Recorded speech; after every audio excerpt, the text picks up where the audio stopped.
Hello नमस्कार दोस्तों, मैं हरेंद्र कुमार आप सभी का दोस्त, आप सभी को इंजीनियर हरेंद्र क्लासेस में स्वागत करता हूं। ठीक है दोस्त, जैसा कि हम लोग क्विज करते हैं और क्विज के अंत में एक क्वेश्चन पूछते हैं। और मेरा पिछले दिन का क्वेश्चन था कि इंडियन ओपिनियन किसके द्वारा लिखा गया था बाबू? महात्मा गांधी के द्वारा। कहाँ से और कब? कहाँ से और कब? तो 1903 ईस्वी में। कहाँ से बाबू? तो दक्षिण अफ्रीका से। कहाँ से? दक्षिण अफ्रीका से इंडियन ओपिनियन का प्रकाशन महात्मा गांधी जी के द्वारा किया गया था। ठीक है दोस्त, चलिए हम क्विज को स्टार्ट करते हैं। बताइए, पंडवानी शैली तीजन बाई से संबंधित। पंडवानी शैली से कौन संबंधित है बाबू? तीजन बाई। पंडवानी जो नृत्य है ना, या शैली, उससे कौन संबंधित है? तीजन बाई। अब पंडवानी कहाँ का है बाबू? छत्तीसगढ़ के। पंडवानी या पिंडवानी कहाँ के है? छत्तीसगढ़ के। शास्त्रीय गायन से संबंधित कौन है? एम.एस. सुब्बालक्ष्मी। एम.एस. सुब्बालक्ष्मी। ध्रुपद गायकार कौन है? ध्रुपद गायन कौन करते हैं बाबू? तो असरगर बाई, डागर बंधु, ये सब का संबंध किससे है? ध्रुपद गायन से। ख्याल गायन से कौन संबंधित है? गुलाम अली खां। गुलाम अली खां। विदेशी मुद्रा के सापेक्ष रुपए की विनिमय दर में स्थिरता बनाए रखने का दायित्व किसको है बाबू? तो रिजर्व बैंक को। किसको है? आरबीआई की स्थापना 1934 के अधिनियम से। कब बाबू? 1934 के अधिनियम से 1935 को हुई थी। आरबीआई की स्थापना 1 अप्रैल 1935 को हुई थी। 1 अप्रैल को आरबीआई के स्थापना दिवस के रूप में मनाया जाता है। आरबीआई की स्थापना यंग हिल्टन समिति के सिफारिश पर हुआ था। आरबीआई की स्थापना किस समिति के सिफारिश पर? यंग हिल्टन कमेटी की सिफारिश पर हुआ था। ठीक है। अगर रिजर्व बैंक कैसा बैंक है बाबू? तो भारत का केंद्रीय बैंक है। रिजर्व बैंक भारत का केंद्रीय बैंक है। रिजर्व बैंक का मुख्यालय कहाँ है? तो मुंबई में है। कहाँ है? मुंबई में। बताइए, रिजर्व बैंक का राष्ट्रीयकरण कब हुआ था? 1949 ईस्वी में। आरबीआई का राष्ट्रीयकरण कब हुआ था? 1949 ईस्वी में। देखिए, भारत में करेंसी नोट जारी किसके द्वारा किया जाता है? आरबीआई के द्वारा। यानी भारत में करेंसी नोट जारी किसके द्वारा किया जाता है? तो आरबीआई के द्वारा। भारत का आर्थिक सर्वेक्षण प्रत्येक वर्ष सरकारी तौर पर भारतीय रिजर्व बैंक द्वारा प्रकाशित किया जाता है। यानी आर्थिक सर्वेक्षण अगर कहे कि प्रत्येक वर्ष किसके द्वारा जारी किया जाता है, तो आरबीआई के द्वारा जारी किया जाता है। इंग्लैंड में गौरवपूर्ण क्रांति कब हुआ था? 1688 ईस्वी में। कब? 1688 ईस्वी में। किसके शासनकाल में बाबू? तो जेम्स द्वितीय के शासनकाल में। यानी इंग्लैंड में जेम्स द्वितीय के शासनकाल में गौरवपूर्ण क्रांति कब हुआ था? 1688 ईस्वी में। सप्तवर्षीय युद्ध किसके बीच हुआ था? तो इंग्लैंड और फ्रांस के बीच। सप्तवर्षीय युद्ध इंग्लैंड और फ्रांस के बीच। गुलाबों का युद्ध कहाँ हुआ था? इंग्लैंड में। गुलाबों का युद्ध इंग्लैंड में हुआ था। इंग्लैंड में गृह युद्ध चार्ल्स प्रथम के शासनकाल में 1642 ईस्वी में शुरू हुआ था। यानी इंग्लैंड में गृह युद्ध कब शुरू हुआ था? 1642 ईस्वी में। किसके शासनकाल में बाबू? तो चार्ल्स प्रथम के शासनकाल में। यह 7 वर्षों तक चला था गृह युद्ध। इंग्लैंड के राजा चार्ल्स प्रथम को फांसी की सजा दी गई। एलिजाबेथ प्रथम का संबंध किस वंश से था? तो ट्यूडर वंश से। किससे? ट्यूडर वंश से। यानी एलिजाबेथ प्रथम का संबंध किस वंश से था बाबू? ट्यूडर वंश से। औद्योगिक क्रांति का सर्वप्रथम शुरुआत कहाँ हुआ था? इंग्लैंड में। यानी इंग्लैंड में ही औद्योगिक क्रांति का शुरुआत सर्वप्रथम हुआ था। ठीक है, कोई दिक्कत? अकबर का प्रथम आक्रमण किस शासक के खिलाफ हुआ था बाबू? तो मालवा के शासक बाज बहादुर के खिलाफ 1561 ईस्वी में हुआ था। अगर बात किया जाए कि अकबर का प्रथम आक्रमण मालवा के शासक बाज बहादुर के खिलाफ 1561 ईस्वी में हुआ था। अकबर के जन्म 15 अक्टूबर 1542 ईस्वी को हुआ था, अमरकोट में। कहाँ पर बाबू? अमरकोट में हुआ था। अच्छा जी, अकबर बात करे कि 1562 ईस्वी में अपने को हरम दल से मुक्त किया। अब 1562 में और क्या किया? दास प्रथा का अंत। यानी 1562 में दास प्रथा का अंत किसने किया था? अकबर ने। 1563 ईस्वी में तीर्थ यात्रा कर, अब 1564 ईस्वी में जजिया कर को समाप्त किया था। 1575 ईस्वी में इबादत खाने की स्थापना किया था और 1578 ईस्वी में इबादत खाना में सभी धर्मों का प्रवेश अनिवार्य कर दिया था। ठीक। अच्छा, अगर बात किया जाए कि दीन इलाही की स्थापना कब हुआ था, तो 1582 ईस्वी में। इलाही समौत की शुरुआत किसने किया? कब हुआ था? तो 1583 ईस्वी में। अकबर की मृत्यु कब हुआ था बाबू? तो बहुत सुंदर, 1605 में। अकबर का मृत्यु 1605 ईस्वी में हुआ था। खुद ही कहते अकबर नगाड़ा बजाता था। अकबर नहीं, औरंगजेब वीणा बजाता था। औरंगजेब वीणा बजाता था। बहुत सुंदर। अकबर ने खानदेश का नाम बदलकर धानदेश कर दिया था। अकबर ने खानदेश का नाम बदलकर क्या कर दिया बाबू? धानदेश। गुजरात का विजय शांत करने के लिए अकबर ने अब्दुल रहीम को खानखाना की उपाधि दिया था।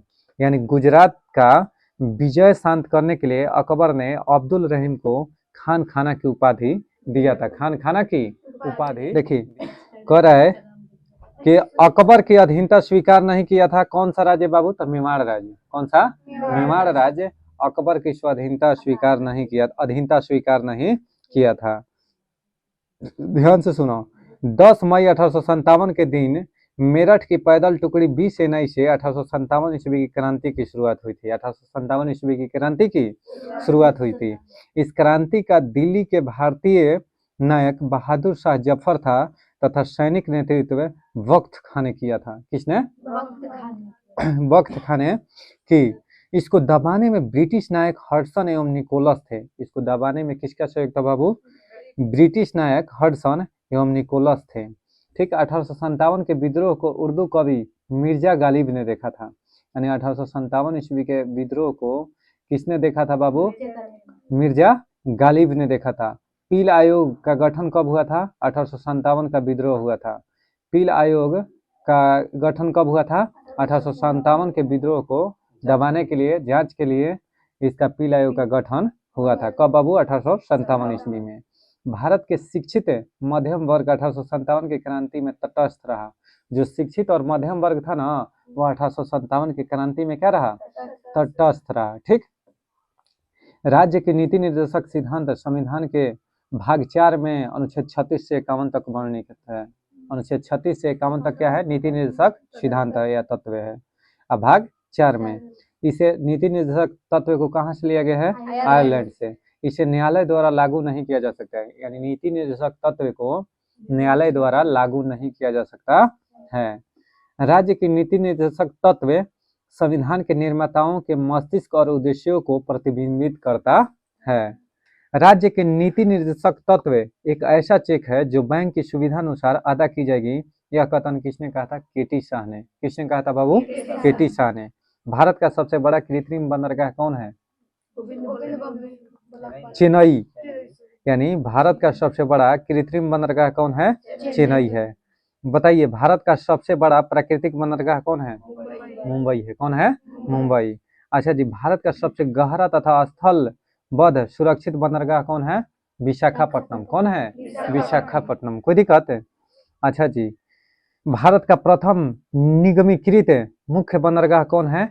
एनोर बंदरगाह। कौन है? एनोर बंदरगाह। इरेप्सिन प्रोटीन को एमिनो अम्ल में बदलता है। इरेप्सिन क्या करता है बाबू? प्रोटीन को एमिनो अम्ल में बदलता है। पेप्सिन प्रोटीन को किस में बदलता है? पेप्टोन्स में। यानी कौन सा? पेप्सिन जो है ना, वह प्रोटीन को पेप्टोन्स में बदलता है। कोलकाता हल्दिया बंदरगाह भारतीय सामुद्रिक व्यापार का पूर्वी द्वार कहलाता है। मार्मागाओ बंदरगाह जुआरी नदी के एस्चुअरी पर स्थित है। मार्मागाओ बंदरगाह कहाँ पर स्थित है बाबू? तो जुआरी नदी के एस्चुअरी पर स्थित है। भारतीय मौसम वेधशाला कहाँ है बाबू? पुणे में। यानी भारतीय मौसम वेधशाला की बात करें कि कहाँ है, तो वह पुणे में है। केंद्रीय पर्यावरण इंजीनियरिंग अनुसंधान संस्थान यानी ईरी का मुख्यालय कहाँ है? नागपुर में। कहाँ पर? नागपुर में। यानी केंद्रीय पर्यावरण इंजीनियरिंग अनुसंधान संस्थान कहाँ है? नागपुर में है। भाभा परमाणु अनुसंधान केंद्र कहाँ है? ट्राम्बे। ट्राम्बे कहाँ है बाबू? महाराष्ट्र में। बताइए डीजल लोकोमोटिव वर्क्स कहाँ है? वाराणसी में। कहाँ पर? वाराणसी में। राष्ट्रीय धातु विज्ञान प्रयोगशाला कहाँ है? जमशेदपुर में। कहाँ पर? जमशेदपुर। जमशेदपुर कहाँ है बाबू? झारखंड में। अब बताइए उपग्रह ट्रैकिंग व रेंजिंग केंद्र कहाँ है? कलाबुर में। कहाँ पर? कलाबुर में। उपग्रह नियंत्रण केंद्र कहाँ है? श्रीहरिकोटा में। उपग्रह नियंत्रण केंद्र कहाँ है? श्रीहरिकोटा। इसरो कहाँ से अपना प्रक्षेपण करता है बाबू? श्रीहरिकोटा से। ठीक है। इसरो की स्थापना कब हुआ था? 15 अगस्त 1969 में, 15 अगस्त 1969 में इसरो का स्थापना हुआ था। DRDO का स्थापना 1958 ईस्वी में, कब? तो 1 जनवरी 1958 को। 3 जनवरी 1954 को इसका स्थापना हुआ था, बार्क का स्थापना हुआ था। 1958 में ही नासा का स्थापना हुआ था। NTPC का स्थापना 1975 ईस्वी में हुआ था। IOCL कोल इंडिया लिमिटेड की स्थापना कब हुआ था? 1975 में ही हुआ था। जिनको तो भाई माउंट एवरेस्ट पर कब चढ़ी थी? 1975 में ही चढ़ी थी। कोई दिक्कत है? देखिए, खजुराहो के मंदिर हिंदू तथा जैन दोनों धर्म से संबंधित है। खजुराहो के जो मंदिर है वह हिंदू तथा जैन दोनों धर्म से संबंधित है। खजुराहो के मंदिर का निर्माण किसने किया था बाबू? चंदेल शासकों ने करवाया था। खजुराहो के मंदिर का निर्माण किसने करवाया था? चंदेल शासकों ने करवाया था। कंदरिया महादेव का मंदिर कहाँ स्थित है? खजुराहो में। कंदरिया महादेव का मंदिर कहाँ स्थित है? खजुराहो में स्थित है। कोणार्क के सूर्य मंदिर का निर्माण कहाँ हुआ था बाबू? गंग नरेश नरसिंह देव ने करवाया था। भुवनेश्वर के लिंगराज मंदिर का निर्माण केसरी नरेश ने करवाया था। जो भुवनेश्वर का लिंगराज मंदिर है ना, इसका निर्माण केसरी नरेश ने करवाया था। और जबकि कोणार्क के सूर्य मंदिर का निर्माण गंग नरेश नरसिंह देव ने करवाया था। ठीक। भारत के स्वतंत्रता के समय कांग्रेस के अध्यक्ष कौन थे? JB कृपलानी। यानी 1947 में भारतीय राष्ट्रीय कांग्रेस के अध्यक्ष कौन थे? JB कृपलानी। 1929 के लाहौर अधिवेशन की अध्यक्षता कौन किए थे? जवाहरलाल नेहरू। पूर्ण स्वराज्य की मांग कहाँ हुआ था बाबू? तो 1929 के लाहौर अधिवेशन में ही। इसकी अध्यक्षता कौन किए थे? जवाहरलाल नेहरू। गांधी जी सिर्फ एक बार कांग्रेस के किस अधिवेशन में भाग लिए थे? 1924 के बेलगांव अधिवेशन में। बेलगांव कहाँ है बाबू? कर्नाटक में। भारत छोड़ो आंदोलन 1942 के अध्यक्ष कौन थे? यानी भारत छोड़ो आंदोलन 1942 में जो हुआ था, इसके अध्यक्ष कौन थे? अबुल कलाम आजाद। कौन थे? यानी भारत छोड़ो आंदोलन के अध्यक्ष अगर पूछेगा कि कौन थे बाबू, तो अबुल कलाम आजाद। कौन थे? अबुल कलाम आजाद। बंगाल विभाजन कब हुआ था? 1905 के समय। बंगाल विभाजन कब हुआ था? 1905 ईस्वी में। कोई दिक्कत? अच्छा, इसके बंगाल विभाजन जो हुआ था 1905 के समय, कांग्रेस के अध्यक्ष कौन थे? गोपाल कृष्ण गोखले। गोपाल कृष्ण। और सर्वेंट्स ऑफ इंडिया की स्थापना किसने किया था? गोपाल कृष्ण गोखले ने। सूरत फूट यानी सूरत जो है विभाजन कब हुआ था बाबू? 1907 में। इसकी अध्यक्षता कब हुआ था? इसकी अध्यक्षता किसने किया था? रासबिहारी घोष। रासबिहारी घोष ने। ब्राजील धारा, कौन सी धारा? ब्राजील धारा गल्फ स्ट्रीम और कनारी तथा फ्लोरिडा अटलांटिक महासागर की गर्म जलधारा है। किसका बाबू? अटलांटिक महासागर की क्या है? गर्म जलधारा है। यानी ब्राजील जलधारा, गल्फ स्ट्रीम और कनारी तथा फ्लोरिडा अटलांटिक महासागर की गर्म जलधारा है। लिब्राडोर की जलधारा, वेनेजुएला की धारा और इर्मिंघम की धारा, अंटार्कटिका की धारा अटलांटिक महासागर की ठंडी जलधारा है। कैसी जलधारा है? ठंडी जलधारा है। क्यूराइल, ठीक है, क्यूराइल की धारा कैसी? ठंडी जलधारा है। कोई दिक्कत है? मृदा में गतिशील तत्व कौन होता है बाबू? नाइट्रोजन। यानी जो मिट्टी होते है ना, यानी मिट्टी में गतिशील तत्व कौन होता है? नाइट्रोजन। अब मिट्टी के अध्ययन को क्या कहते हैं? पेडोलॉजी। मृदा के अध्ययन को पेडोलॉजी। राष्ट्रीय मृदा दिवस कब मनाया जाता है? 5 दिसंबर को मृदा दिवस के रूप में मनाया जाता है। अब बताइए, जॉर्ज यूले प्रथम ब्रिटिश कांग्रेस के अध्यक्ष थे। कौन? जॉर्ज यूले प्रथम ब्रिटिश अध्यक्ष थे। उसने 1888 के बाद 1888 ईस्वी के इलाहाबाद अधिवेशन की अध्यक्षता किए थे। यही प्रथम यूरोपीय भी थे। कौन है? George Yule. 1894 के मद्रास अधिवेशन में कांग्रेस संविधान का निर्माण हुआ था। 1894 ईस्वी के मद्रास अधिवेशन में कांग्रेस संविधान का निर्माण हुआ था। इसकी अध्यक्षता किसने किया था? अल्फ्रेड वेब ने किया था। अल्फ्रेड वेब ने किया था। सांसदों के वेतन का निर्माण संसद करता है। सांसदों के वेतन का निर्णय किसने करता है बाबू? संसद करता है। एक वर्ष में कम से कम 2 बार संसद की बैठक होनी आवश्यक है। संसद की कार्यवाही सूची में प्रथम विषय प्रश्नकाल होता है। यानी प्रथम विषय क्या होता है? प्रश्नकाल होता है। भारतीय संसद की संप्रभुता न्यायिक समीक्षा से संप्रबंधित है। अनुच्छेद 79 में कहा गया है कि संघ के लिए एक संसद होगी जो कि राष्ट्रपति और 2 सदनों से मिलकर बनेगी। यानी अनुच्छेद 79 में कहा गया है कि संघ के लिए एक संसद होंगी, यानी सरला 79, 80, 81, यानी 79 में संसद, 80 में बाबू राज्यसभा और 81 में लोकसभा। सरला ट्रिक है दोस्त। क्या होगा? स से संसद 79 में, अनुच्छेद 79 में संसद का जिक्र है, र से राज्यसभा का अनुच्छेद 80 में और 81 में लोकसभा का जिक्र है। ठीक। धान की डालियां के नाम से किसे जाना जाता है बाबू? किस राज्य को? छत्तीसगढ़ को धान की डालियां के नाम से जाना जाता है। अंडे की टोकरी किस राज्य को? आंध्र प्रदेश को। चीनी का कटोरा क्यूबा को कहा जाता है। सोया प्रदेश मध्य प्रदेश। सुरमा नगरी बरेली। सुरमा नगरी ताला नगरी अलीगढ़। ताला नगरी अलीगढ़। सूरज नगरी जोधपुर। सूरज नगरी Jodhpur. Golden city Amritsar. Golden city Amritsar. Salt city गुजर गईल रात गुजरात। साल्ट सिटी किसे कहते हैं? गुजरात को। ठीक। सुपर 301 अमेरिकी व्यापार कानून की वह धारा है उन्हें अपने आयात पर उच्च सीमा शुल्क लगाने की शक्ति देता है। सुपर 301। कोई दिक्कत? चेचक कौन सी बीमारी से होता है बाबू? तो चेचक वेरियोला वायरस से होने वाला संक्रामक रोग है। कोई दिक्कत? एक होता है पारा मिनीमाता रोग। किसके? तो पारा के चलते मिनीमाता रोग होता है। अच्छा जी, डिप्थीरिया कोरोनी बैक्टीरियम डिप्थीरिया से होने वाला रोग है। डिप्थीरिया से होने वाला रोग है। एक आदमी एक बार में 250 क्यूबिक सेंटीमीटर रक्तदान कर सकता है। कितना? 250 क्यूबिक सेंटीमीटर रक्तदान कर सकता है। रक्त समूह वो वाले व्यक्ति को सर्वदाता कहा जाता है क्योंकि इसमें कोई एंटीजन नहीं होता है। ओ माइनस वाला व्यक्ति कौन था? ओ माइनस वाला व्यक्ति। AB जो है ना व्यक्ति, जिस व्यक्ति का रक्त समूह AB है वह सर्वग्राही कहलाता है। सर्वग्राही कहलाता है क्योंकि इसमें कोई भी ऐसा एंटीबॉडी नहीं होता है। चलिए बाबू देखिए, एक चुंबकीय क्षेत्र विक्षेपित करता है। एक चुंबकीय क्षेत्र विक्षेपित करता है तो अल्फा एवं बीटा कण। कौन सा? अल्फा एवं बीटा कण। यानी जो चुंबकीय क्षेत्र है ना वह क्या विक्षेपित करता है बाबू? तो अल्फा एवं बीटा कण। विद्युत वाहक बल बराबर होता है ऊर्जा प्रति यूनिट आवेश के। जो विद्युत वाहक बल होता है ना वह ऊर्जा प्रति यूनिट आवेश के। प्रेरित विद्युत वाहक बल की दिशा ऐसी है कि वह उसके कारण का विरोध करती है।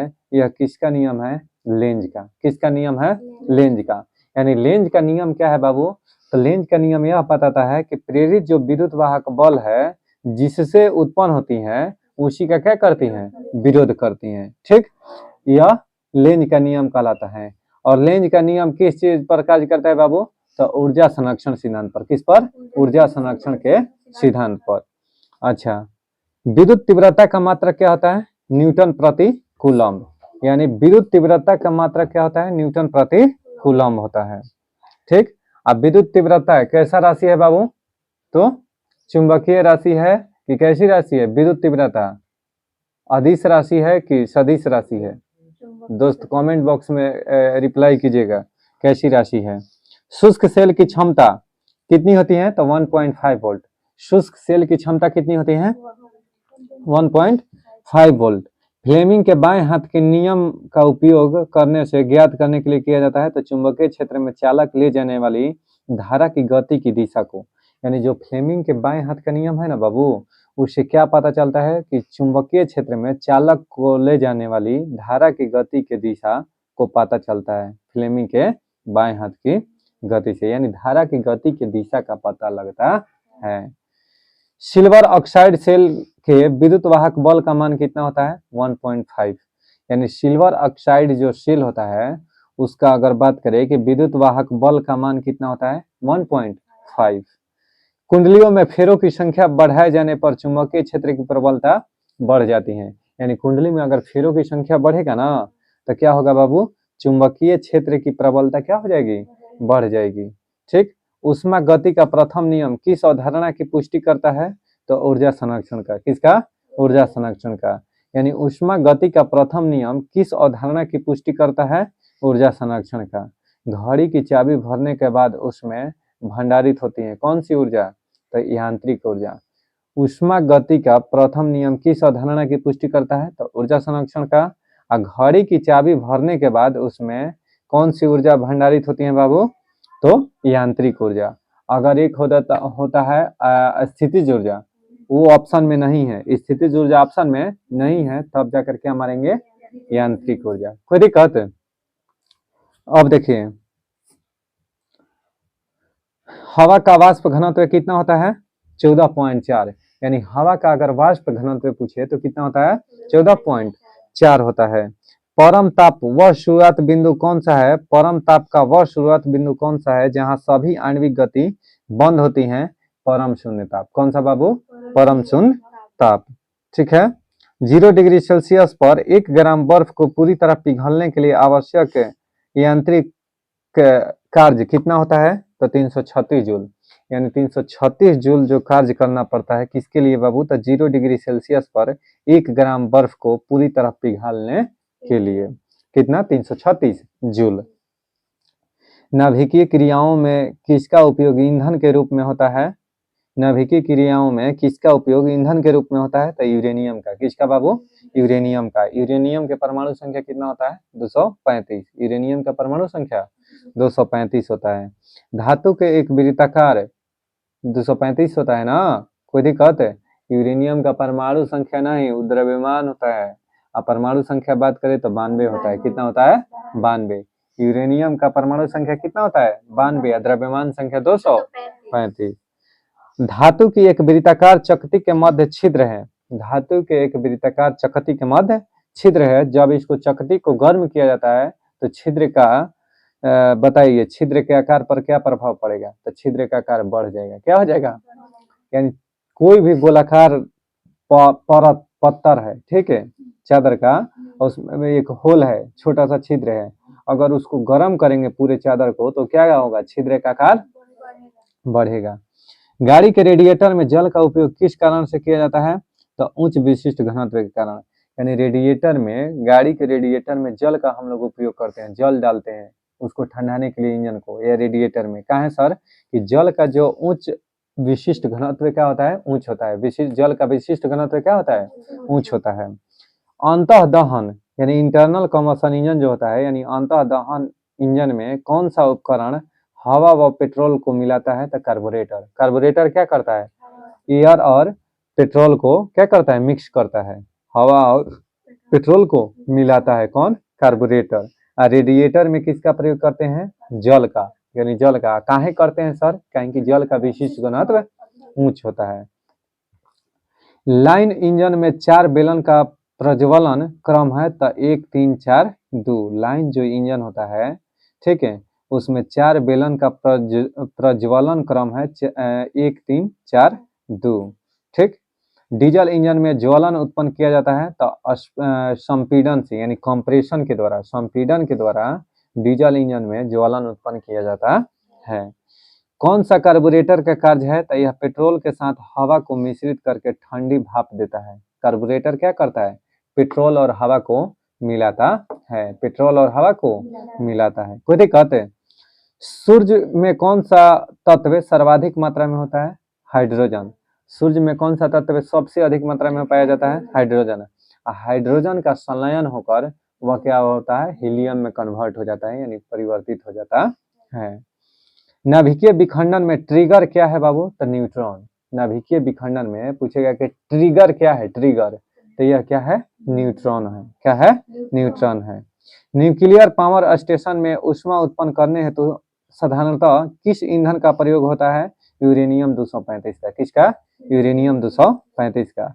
यानी न्यूक्लियर पावर स्टेशन में ऊष्मा उत्पन्न करने हेतु साधारणतः किस ईंधन का प्रयोग होता है? यूरेनियम 235।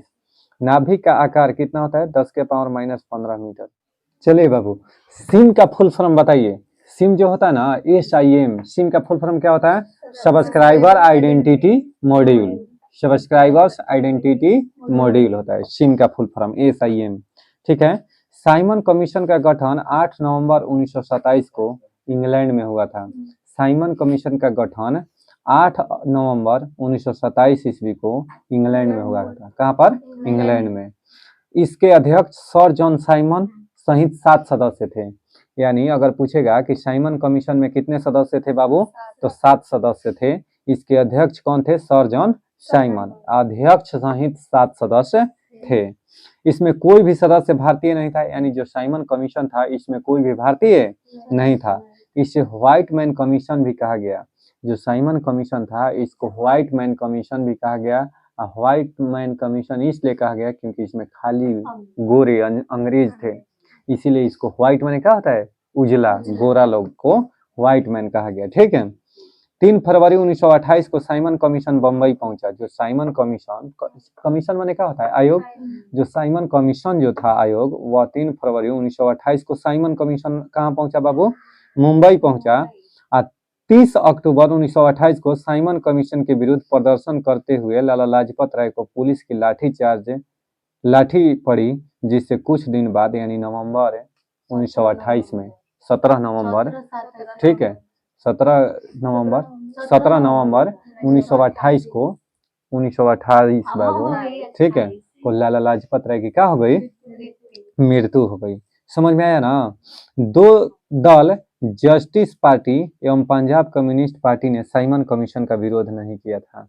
अब पूछ देगा कि बताइए भारत के वह कौन से ऐसा 2 दल था जो साइमन कमीशन का बहिष्कार नहीं किया था? तो कौन कौन बाबू? तो 2 दल में पहला था जस्टिस पार्टी और दूसरा Punjab union party. Punjab union party. समझ में आया क्या? अब ध्यान से देखना, साइमन कमीशन की रिपोर्ट 1930 में प्रकाशित हुई। साइमन कमीशन की रिपोर्ट कब प्रकाशित हुई? 1930 में। एलिफेंटा की गुफाएं कहाँ है स्थित बाबू? मुंबई में। यानी एलिफेंटा की गुफाएं मुंबई, और मुंबई कहाँ है? तो महाराष्ट्र में। बात ठीक है। आराम बाग कहाँ है? आगरा में। आराम बाग आगरा में। दिलवाड़ा का जैन मंदिर माउंट आबू राजस्थान। माउंट आबू राजस्थान। दिलवाड़ा के जैन मंदिर। हजरत बल मस्जिद श्रीनगर। हजरत बल मस्जिद कहाँ है? श्रीनगर में। श्रीनगर कहाँ है? जम्मू कश्मीर में। 64 योगिनी मंदिर खजुराहो। खजुराहो मध्य प्रदेश में 64 योगिनी मंदिर है। लक्ष्मण झूला ऋषिकेश उत्तराखंड। लक्ष्मण झूला ऋषिकेश उत्तराखंड। कोई दिक्कत? 13 अप्रैल 1919 ईस्वी को अमृतसर में जलियांवाला बाग हत्याकांड हुआ था। 13 अप्रैल 1919 ईस्वी को अमृतसर में जलियांवाला बाग हत्याकांड हुआ था। उस दिन जलियांवाला बाग में डॉक्टर सतपाल और सैफुद्दीन किचलू की गिरफ्तारी के विरोध में महासभा चल रहा था। यानी किसके विरोध में बाबू? तो डॉक्टर सतपाल और सैफुद्दीन किचलू के विरोध में, यानी विरोध में जिसे क्या हुआ था कि इन दोनों को क्या कर दिया गया था? कैद कर लिया गया था। अंग्रेजों के द्वारा इन दोनों को कैद कर लिया था। इनके कैद के विरोध में, कि छोड़ने के लिए, इनके कैद के विरोध में क्या चल रहा था? तो प्रदर्शन चल रहा था, यानी विरोध में महासभा चल रहा था। तभी क्या हुआ था? उस महासभा पर क्या हुआ? फायरिंग स्टार्ट हो गया। तो फायरिंग स्टार्ट करने की इजाजत किसने दिया था? जलियांवाला बाग में गोली चलाने की इजाजत आर डायर ने। किसने? आर डायर ने। उस दिन सतपाल, ठीक है, यानी सैफुद्दीन किचलू थे और डॉक्टर सतपाल थे। देखो, जलियांवाला बाग हत्याकांड में हंसराज नामक भारतीय ने डायर की सहायता किया था। जो जनरल डायर था उसका सहायता किसने किया था? हंस राज नामक भारतीय ने क्या किया था? उसका सहायता किया था। जलियांवाला बाग हत्याकांड के विरोध में शंकर नारायण ने वायसराय की कार्यकारिणी परिषद से इस्तीफा दे दिया। इस कांड के विरोध में गांधी जी ने कैसर हिंद, जमनालाल बजाज ने राय बहादुर तथा रविंद्रनाथ टैगोर ने सर की उपाधि लौटा दी। सर की उपाधि लौटा दी। इस हत्याकांड की जांच के लिए सरकार ने 19 अक्टूबर 1919 को हंटर आयोग का गठन किया। अगर हंटर आयोग का पूछे कि गठन कब हुआ था, तो 19 अक्टूबर 1919 ईस्वी को। किस लिए बाबू? तो जलियांवाला बाग हत्याकांड की जांच के लिए। पील कमीशन का गठन 1958 में 1857 में किसके लिए बाबू? तो जलियांवाला बाग हत्याकांड की जलियांवाला बाग 1857 की क्रांति के जांच के लिए क्या हुआ था कि पील कमीशन का गठन हुआ था। अच्छा, अगर कहे कि बताओ बाबू, कांग्रेस के मदन मोहन मालवीय की अध्यक्षता में एक कमेटी गठित की गई थी जिसके अन्य सदस्य थे मोतीलाल नेहरू और गांधी जी। ठीक है, एक और कमेटी बना था हंटर आयोग के अतिरिक्त। कांग्रेस ने मदन मोहन मालवीय की अध्यक्षता में एक कमेटी गठित की, जिसके अन्य सदस्य मोतीलाल नेहरू और गांधी जी भी थे इस जांच हेतु। ठीक। अच्छा, विश्व का लौह पुरुष बिस्मार्क को कहा जाता है, यानी लौह पुरुष के नाम से किसे जाना जाता है विश्व में, तो बिस्मार्क को। भारत का लौह पुरुष किसे कहा जाता है, सरदार वल्लभ भाई पटेल को। वल्लभ भाई पटेल को भारत का बिस्मार्क एवं लौह पुरुष कहा जाता है। बिस्मार्क ने, जो विश्व के बिस्मार्क, यानी किसको विश्व बिस्मार्क, विश्व लौह पुरुष के नाम से बिस्मार्क को जाना जाता है। अब बिस्मार्क ने जर्मनी के एकीकरण में रक्त एवं लौह की नीति अपनाया था।